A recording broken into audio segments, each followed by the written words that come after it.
السلام عليكم ورحمة الله وبركاته. الحمد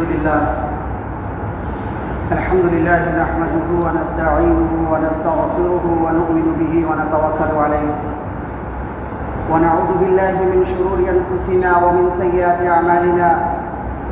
من يهد الله فلا مضل له ومن يضلل فلا هادي له. ونشهد أن لا إله إلا الله وحده لا شريك له ونشهد أن سيدنا وحبيبنا ومولانا محمدا عبده ورسوله. أما بعد، قال الله تبارك وتعالى في القرآن الكريم: أعوذ بالله من الشيطان الرجيم، بسم الله الرحمن الرحيم. قل إن كنتم تحبون الله فاتبعوني يحببكم الله ويغفر لكم ذنوبكم والله غفور رحيم. قل أطيعوا الله والرسول فإن تولوا فإن الله لا يحب الكافرين. وعن أنس رضي الله تعالى عنه عن النبي صلى الله عليه وسلم قال: لا يؤمن أحدكم حتى أكون أحب إليه من والده وولده والناس أجمعين، أو كما قال عليه الصلاة والسلام. میرے بھائیوں، عزیز ساتھیوں، نوجوان دوستوں، آج میری گفتگو کا عنوان حب رسول صلی اللہ علیہ وسلم کے تقاضے. سب سے پہلے رب کریم کا ہم شکر ادا کرتے ہیں کہ اللہ رب العزت نے ہمیں اور آپ کو، ہم سب کو ایمان اور اسلام جیسی عظیم نعمت سے مالا مال فرمایا، اور پھر آخری نبی جناب محمد رسول اللہ صلی اللہ علیہ وسلم کی امت میں پیدا فرمایا.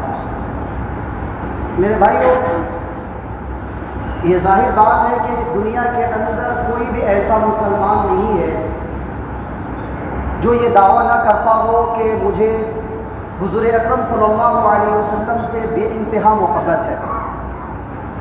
ہر انسان، ایک عام انسان، پڑھے لکھے نہیں، ایک جاہل انسان، بے عمل مسلمان بھی حضور صلی اللہ علیہ وسلم کے لیے مر مٹنے کے لیے تیار ہو جاتے ہیں. جو کبھی مسجد میں نماز پڑھنے نہیں آتے، لیکن جب بات آ جائے حضور اکرم صلی اللہ علیہ وسلم کے تو وہ کٹ مرنے کے لیے تیار ہو جاتے ہیں. تو اس سے ہم سمجھ سکتے ہیں کہ کوئی بھی مسلمان اس سے خالی نہیں ہے کہ وہ یہ دعویٰ نہ کرتا ہو کہ مجھے حضور اکرم صلی اللہ علیہ وسلم سے بے انتہا محبت ہے. تو اس ضمن میں آئیے ہم جانتے ہیں کہ حضور اکرم صلی اللہ علیہ وسلم کی محبت جو ہے، یعنی حب رسول صلی اللہ علیہ وسلم کے تقاضے کیا ہیں. کہیں ایسا نہ ہو کہ ہم اپنے دل یہ سمجھتے رہیں کہ ہم تو عاشق رسول ہیں، محب رسول ہیں، ہم حضور اکرم صلی اللہ علیہ وسلم سے بہت زیادہ محبت کرتے ہیں، ہم کٹ مرنے کے لیے تیار ہیں.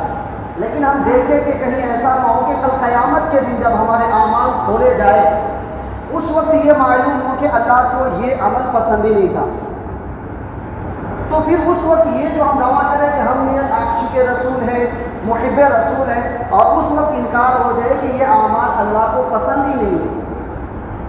تو میں آپ حضرات کے ساتھ ہی ایک فارمولہ رکھنا چاہتا ہوں کہ اسلام کا بنیادی مطالبہ ہے اطیعوا اللہ و اطیعوا الرسول، کہ اللہ کی اطاعت کرو اور اس کے رسول صلی اللہ علیہ وسلم کی بھی اطاعت کرو. یہ اسلام کا بنیادی مطالبہ ہے.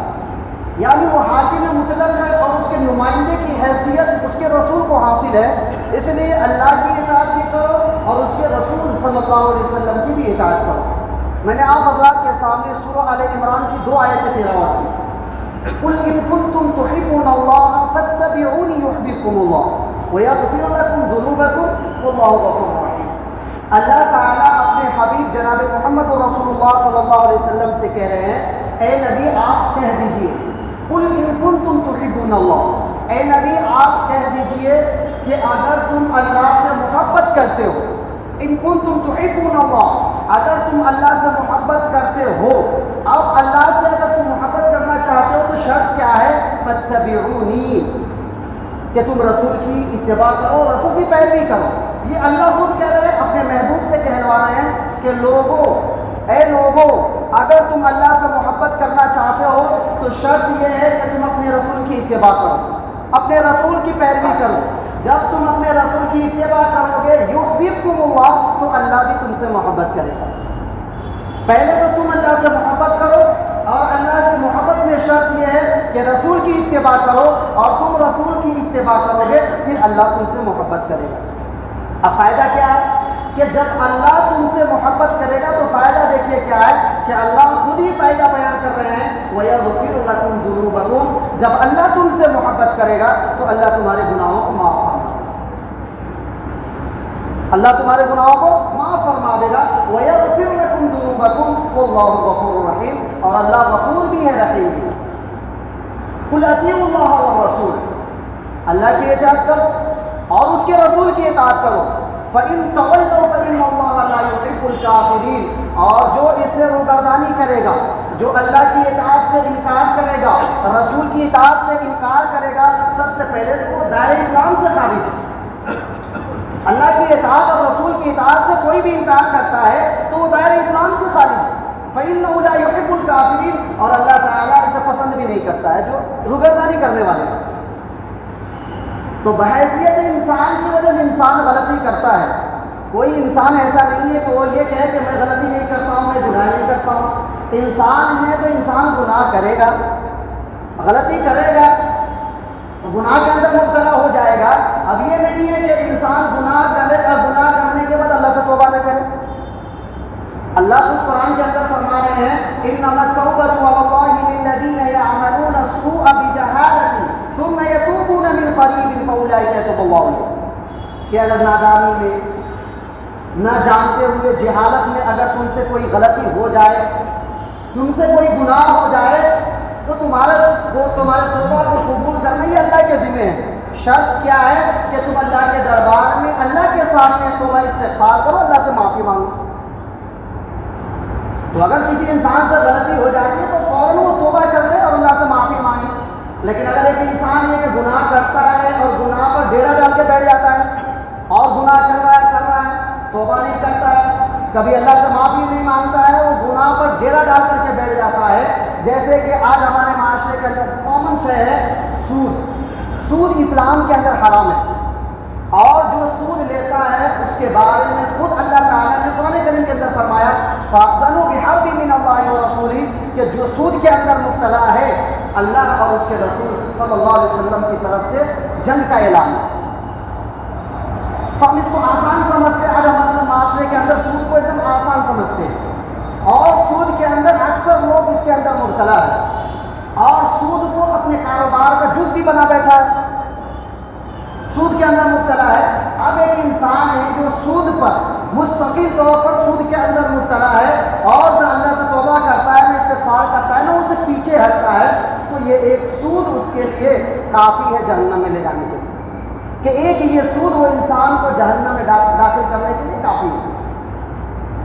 کہ جب انسان ہی گناہ کرتا ہے، گناہ کرنے کے بعد مستقل اس پر ڈیرا ڈالتا ہے، اس گناہ کو کرتے رہتا ہے، تو پھر وہ گناہ صرف وہ ایک گناہ اس کو جہنم میں لے جانے کے لیے کافی ہے. بلا من کسب سیئۃ واحاطت بہ خطیئۃہ فاولئک اصحاب النار هم فیہا خالدون. کہ انسان گناہ کرتا ہے اور گناہ پر ڈیرا ڈال کر بیٹھ جاتا ہے، گناہ اس کو گھیر لیتا ہے، پھر وہ انسان جہنمی ہے. حبطت اعمالہ فاولئک اصحاب النار هم فیہا خالدون. اور وہ ہمیشہ اس میں رہیں گے. تو چھوٹے چھوٹے جو گناہ ہیں، صغیرہ گناہ ہیں، یہ تو دھولتے رہتے ہیں اللہ کی رحمت سے.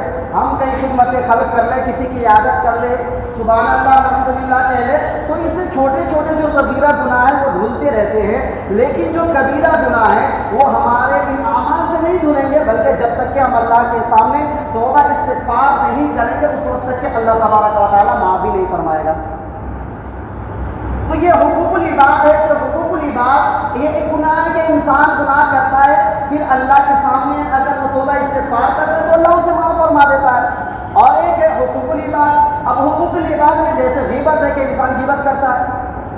اب غیبت کرنے والے کی خاصیت دیکھیں آپ کہ ایک انسان غیبت کرتا ہے، آپ اس انسان کو دیکھیں کہ جس انسان کی وہ غیبت کرتا ہے اگر وہ انسان اس کے سامنے آ جائے تو پھر وہ انسان اس کی بڑائی بیان کرتا ہے، غیبت نہیں کرتا ہے، اس کے سامنے اس کی بڑائی بیان کرتا ہے. اور جو ہی انسان اس سے ہٹتا ہے پھر وہ انسان اس کی غیبت کرنے لگتا ہے. اب یہ غیبت جو ہے حقوق العباد میں سے، بندے کے حقوق میں سے، کہ آپ جس کی غیبت کر رہے ہیں اگر ان کو معلوم ہے کہ آپ اس کی غیبت کر رہے ہیں، اگر آپ اس سے معافی تلافی نہیں کرتے ہیں، صراحتاً آپ یہ نہ کہیں کہ میں آپ کی غیبت کر رہا تھا آپ مجھے معاف کر دیں، بس یہ کہے کہ ہو سکتا ہے کہ ہم سے حق تلفی ہوئی ہو، آپ مجھے معاف فرما دیں۔ تو مرنے سے پہلے اگر آپ معافی تلافی نہیں کرتے ہیں اور غیبت کرتے رہتے ہیں، اپنی ہابیز بنا لیے کہ ہر وقت آپ غیبت میں مبتلا رہتے ہیں، تو یاد رکھیے کہ مرنے کے بعد جو بندے کے حقوق کو آپ لے کر کے جا رہے ہیں، حق تلفی کر رہے ہیں، کل قیامت کے دن بھی یہ حقوق وصول کریں گے آپ سے۔ اس لیے اگر غلطی ہو جا رہی ہے، غیبت کر رہے ہیں، آپ معافی مانگیں ان سے جن کے بارے میں آپ غیبت کر رہے ہیں۔ اگر آپ حقوق اللہ میں اگر کوئی غلطی کر رہے ہیں، اللہ سے معافی مانگیں، توبہ استغفار کریں۔ یہ نہیں کہ ڈکٹیٹر بن کر کے بیٹھ جائے، نہیں میں تو گناہ کرتے جاؤں گا، کون کیا کر سکتا ہے، تو اس دنیا کے اندر کوئی کچھ نہیں کر سکتا آپ کا۔ آپ کے اندر جتنی طاقت ہے، آپ اپنی طاقت کو لگا کر کے گناہ کیجیے، خدا کی نافرمانی کیجیے، کوئی کچھ نہیں کر سکتا۔ لیکن یاد رکھیے کہ یہ ذہن میں رکھیے، کل نفس ذائقۃ الموت، کہ جو بھی اس دنیا کے اندر آیا مرنے کے لیے آیا۔ یہ بھی ذہن میں رکھیے، گناہ بھی کیجیے، اور یہ ذہن میں رکھیے کہ یہاں سے ہم کو جانا ہے۔ تو میرے بھائیوں، ایک تو اللہ کی اطاعت اور اس کے رسول کی اطاعت ہے۔ آپ یہ قدم اوپر اٹھے، آپ دیکھیں کہ اللہ کی اطاعت کے ساتھ اللہ کی محبت، اللہ کی اطاعت کے ساتھ جب اللہ کی محبت کو جمع کریں گے، اب یہ نام ہے عبادت۔ علامہ ابن قیم رحمۃ اللہ علیہ نے عبادت کی جو ڈیفینیشن کی ہے، العبادۃ تجمع اثنین، کہ عبادت دو چیزوں کے آپس میں ملنے سے وجود میں آتی ہے، غایۃ الحب و غایۃ الذل، یعنی انتہا درجے کی اللہ سے محبت اور انتہا درجے تک اللہ کے سامنے جھک جانا۔ میں انتہا کیوں کہہ رہا ہوں؟ کیونکہ اللہ تبارک و تعالیٰ نے قرآن کریم کے اندر فرمایا وَالَّذِينَ آمَنُوا أَشَدُّ حُبًّا لِلَّهِ، کہ جو صاحب ایمان ہوتے ہیں، جو اللہ پر ایمان رکھنے والے ہوتے ہیں، وہ بہت شدید ہوتے ہیں اللہ کی محبت میں۔ تو ایک تو اللہ کی اطاعت کے ساتھ میں نے کہا کہ آپ کے سامنے ایک فارمولہ پیش کرتا ہوں کہ اللہ کی اطاعت جمع محبت، اطاعت جمع محبت برابر ہے عبادت کے۔ اور ہم سب جانتے ہیں کہ ہمارا مقصد جو تخلیق ہے وہ ہے عبادت، یعنی اللہ تعالیٰ نے ہمیں اس دنیا کے اندر اس لیے بھیجا وَمَا خَلَقْتُ الْجِنَّ وَالْإِنسَ إِلَّا لِيَعْبُدُونَ، کہ صرف اور صرف اللہ نے انسان اور جنات کو اپنی عبادت کے لیے پیدا فرمایا۔ یہ مقصد تخلیق ہے۔ اور اس دنیا کے اندر جتنے بھی انبیاء اس دنیا کے اندر تشریف لائے، انہوں نے ایک ہی اعلان کیا سوائے جناب محمد رسول اللہ صلی اللہ علیہ وسلم کے۔ آپ سے پہلے جتنے انبیاء آئے انہوں نے یہ اعلان کیا یا قوم اعبدوا اللہ ما لکم من الہ غیرہ، اے میری قوم کے لوگوں ایک اللہ کی عبادت کرو اور اللہ کے علاوہ کوئی عبادت کے لائق نہیں ہے۔ آپ دیکھیے حضرت ابراہیم علیہ السلام کی دعوت میں یہی بات یا قوم اعبدوا اللہ، حضرت صالح علیہ السلام، حضرت نوح علیہ السلام، یا حضرت موسیٰ علیہ السلام، حضرت عیسیٰ علیہ السلام، یہ تمام کے تمام انبیاء جن میں اس دنیا کے اندر آئے تمام نے یہی اعلان کیا یا قوم اعبدوا اللہ ما لکم من الہ غیرہ، اے میری قوم کے لوگوں اللہ کی عبادت کرو، اللہ کے سوا کوئی عبادت کے لائق نہیں۔ کیوں؟ کیونکہ آپ سے پہلے جتنے انبیاء اس دنیا کے اندر تشریف لائے کسی قوم کے لیے، کسی قبیلے کے لیے، اس لیے وہ جب بھی اعلان کرتے تو کہتے یا قوم اعبدوا اللہ، لیکن یہ بات آپ علیہ السلام پر آ کر کے ختم ہو گئی کیونکہ آپ پوری انسانیت کے نبی بنا کر کے بھیجے گئے۔ اب یہاں پر اللہ تعالیٰ نے کیا اختیار کیا یا ایھا الناس اعبدوا ربکم الذی خلقکم والذین من قبلکم لعلکم تتقون۔ اب یہاں پر اے لوگوں اس اللہ کی عبادت کرو جس نے تمہیں پیدا کیا ہے اور تم سے پہلے لوگوں کو بھی پیدا کیا ہے۔ اب یہاں پر دیکھیں اللہ نے کیا کہا یا ایھا الناس اعبدوا ربکم الذی خلقکم والذین من قبلکم لعلکم تتقون۔ ڈبل اللہ نے کہا کہ ایک تو تم کو پیدا کیا ہے اور ایک تم سے پہلے کو بھی اللہ تعالیٰ نے پیدا کیا ہے۔ یہ کیوں کہا؟ اس لیے کہ مشرکین جو تھے نبی علیہ السلام اس دنیا میں آتے اور وہ اعلان کرتے کہ ایک اللہ کی عبادت کرو اور رسول کی اطاعت کرو، تو وہ کہتے ما وجدنا علیہ آباءنا، ہم تو وہی کریں گے جو ہمارے آباء و اجداد کرتے تھے، ہم تو ان کی زندگی کو اختیار کریں گے جو ہمارے آباء و اجداد کر کے گزر گئے۔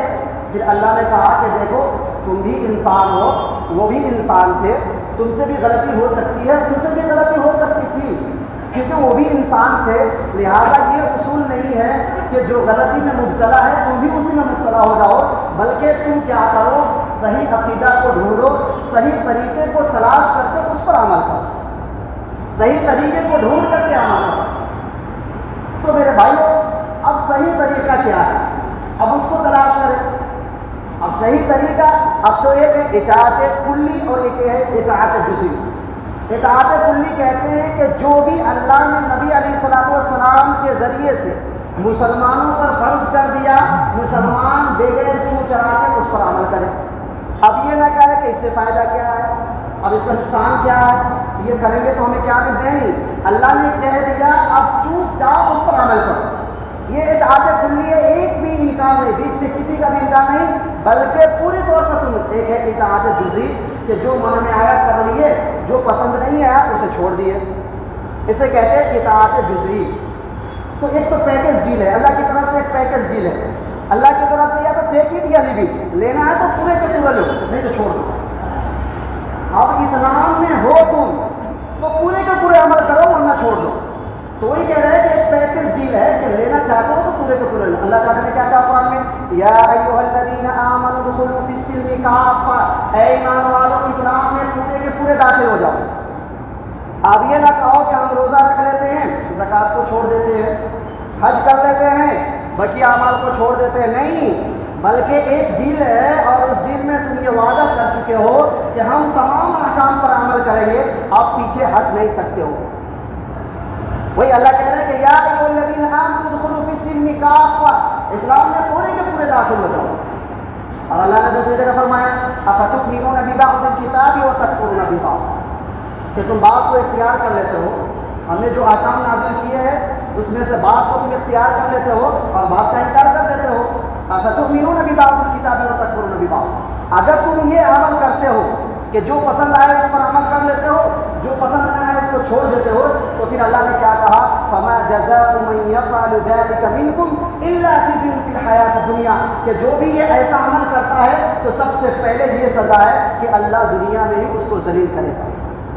الا خزي في الحیاۃ الدنیا، اس دنیا کی زندگی میں اللہ اس کو ذلیل کرے گا۔ وَيَوْمَ الْقِيَامَةِ يُرَدُّونَ إِلَىٰ أَشَدِّ الْعَذَابِ، اور قیامت کے دن سخت عذاب اس کو جھونک دیا جائے گا جو یہ کرتے ہیں کہ بعض کو اختیار کرتے ہیں بعض کو چھوڑ دیتے ہیں۔ تو اس لیے نہیں، بلکہ ہم یہ کریں کہ ہم ارادہ کریں کہ انشاءاللہ تعالی ہم اللہ کے تمام احکام کے مطابق زندگی گزاریں اور رسول کے طریقے کے مطابق زندگی گزاریں۔ تو یہ ایک اللہ اور اس کے رسول صلی اللہ علیہ وسلم کی اطاعت کرو، یہ نہیں کہ کچھ جو پسند آیا اس کو لے لیا، جو پسند نہ آیا اس کو چھوڑ دیا، نہیں، بلکہ مکمل طور پر اتباع کرو۔ اور اسی طریقے سے یہ تو اللہ کے تعالیٰ کے بارے میں کہ اللہ کی اطاعت کے ساتھ جمع جو شدید محبت ہے عبادت، اسی طرح اللہ کے رسول صلی اللہ علیہ وسلم کے بارے میں کہ اطاعت کے ساتھ شدید محبت برابر ہے اتباع کے، یعنی رسول علیہ الصلوۃ والسلام کی اتباع۔ اللہ کے رسول صلی اللہ علیہ وسلم نے فرمایا لا یؤمن احدکم حتی اکون احب الیہ من والدہ وولدہ والناس اجمعین۔ اللہ کے رسول صلی اللہ علیہ وسلم نے فرمایا کہ وہ کامل مومن نہیں ہو سکتا، وہ کامل مومن نہیں ہے، لا یؤمن احدکم، تم میں سے حتی اکون احب الیہ من والدہ وولدہ والناس اجمعین، جو میں محبوب نہ ہو جاؤں تمہارے والد سے زیادہ، تمہارے بچے سے زیادہ، یہاں تک کہ تمام لوگوں سے زیادہ میں محبوب نہ ہو جاؤں۔ اب ظاہر دیکھیں آپ کہ یہاں اگر اس اعتبار سے دیکھیں، اس حدیث کی روح سے آپ دیکھیں کہ اللہ کے رسول نے فرمایا لا یؤمن احدکم حتی اکون احب الیہ من والدہ وولدہ والناس اجمعین، یعنی پوری دنیا کی انسانیت سے زیادہ محبوب کون ہو؟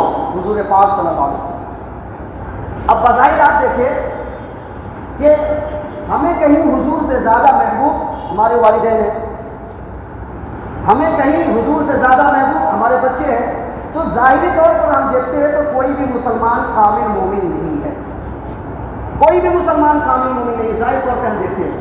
اس حدیث کے روح سے دیکھیں تو کوئی بھی مسلمان کامل مومن نہیں ہے۔ محدثین نے جواب دیا ہے کہ محبت کی تین قسمیں ہیں، ایک ہے محبت طبعی، ایک ہے محبت ایمانی، اور ایک ہے محبت عقلی. یہ محبت کی تین قسمیں ہیں.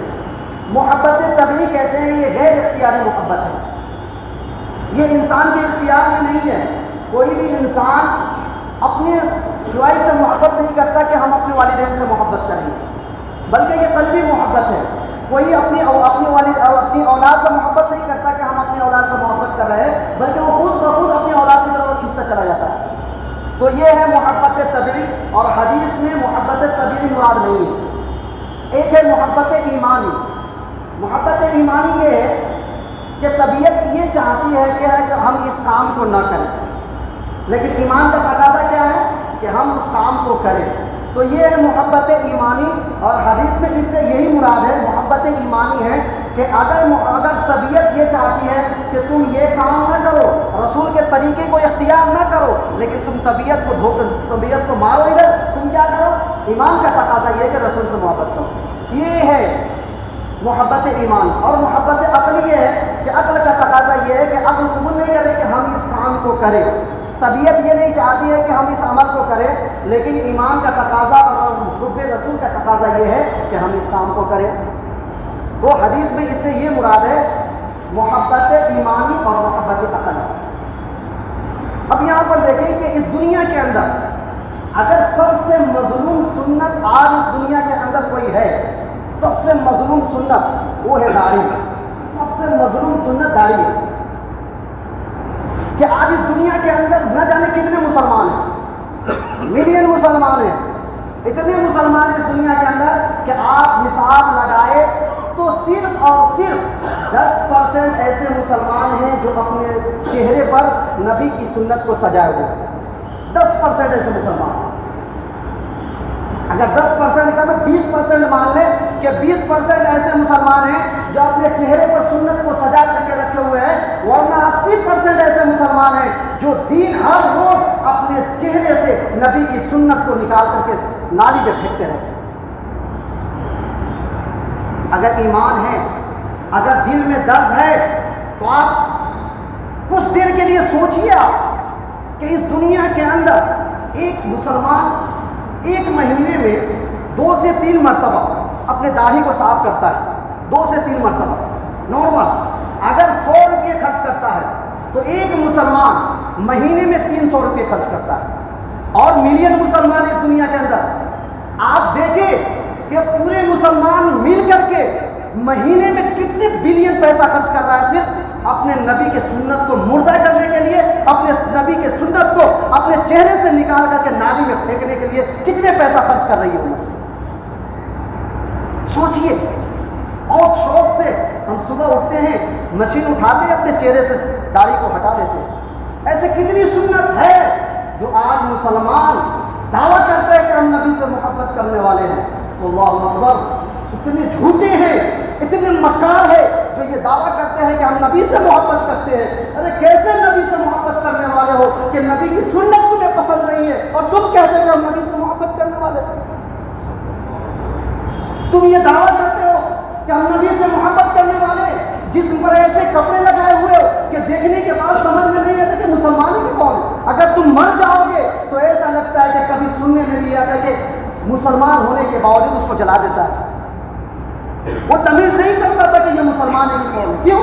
کیونکہ ہم نے اپنے حلیے کو اس طریقے سے بنایا ہے، نبی کی سنت کے جنازے کو نکال کر کے ہم اس طریقے سے زندگی گزار رہے ہیں کہ کوئی پہچان نہیں پاتا کہ مسلمان ہے کہ کون ہے. ہم دعویٰ کرتے ہیں کہ ہم نبی سے محبت کرنے والے ہیں. یہ کیسے نبی سے محبت کرنے والے ہیں؟ حضرت عمر رضی اللہ تعالیٰ ان سے اللہ کے رسول کہہ رہے ہیں کہ عمر تم مجھ سے کتنی محبت کرتے ہو. وہ یہ کہہ سکتا ہے کہ حضرت عمر سے پوچھے، وہ بھی اللہ کے رسول حضرت عمر سے پوچھے کہ تم مجھ سے کتنی محبت کرتے ہو. حضرت عمر نے جواب دیا کہ اللہ کے رسول دنیا کے اندر جتنی بھی چیز ہے اس سے زیادہ میں آپ سے محبت کرتا ہوں، سوائے میں اپنے علاوہ میں تمام چیزوں سے زیادہ محبت کرتا ہوں. اللہ کے رسول نے کہا کہ عمر تم اپنے سے زیادہ مجھ سے محبت نہیں کرتے. عمر فوراً کہتے ہیں کہ اللہ کے رسول اب عمر اپنی جان سے بھی زیادہ آپ سے محبت کرتے ہیں. تو دعویٰ کیجئے کہ ہم اللہ کے رسول سے محبت کرتے ہیں تو اس کے مطابق زندگی بھی گزرتے ہیں.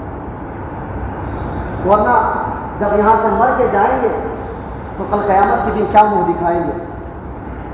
اس لیے میرے بھائیوں میں گزارش کروں گا کہ اللہ کے رسول صلی اللہ علیہ وسلم کی سنت کے مطابق زندگی گزاریے، اور چھوٹی چھوٹی جو سنت ہے ڈھونڈ ڈھونڈ کر کے معلوم کر کے سنت پر عمل کیجیے، ورنہ اگر ہم سنت پر عمل نہیں کریں گے تو کل قیامت کے دن کہیں کے نہیں رہیں گے، کہیں کے نہیں رہیں گے۔ اس لیے دعا کرتا ہوں کہ اللہ رب العزت ہمیں بھی، آپ کو بھی، ہم سب کو رسول اللہ صلی اللہ علیہ وسلم سے سنت کے مطابق زندگی گزارنے کی توفیق عطا فرمائے، اور اللہ تعالیٰ ہم سبوں کو اپنے احکام کے مطابق زندگی گزارنے کی توفیق عطا فرمائے۔ آمین۔ الحمد للہ رب العالمین۔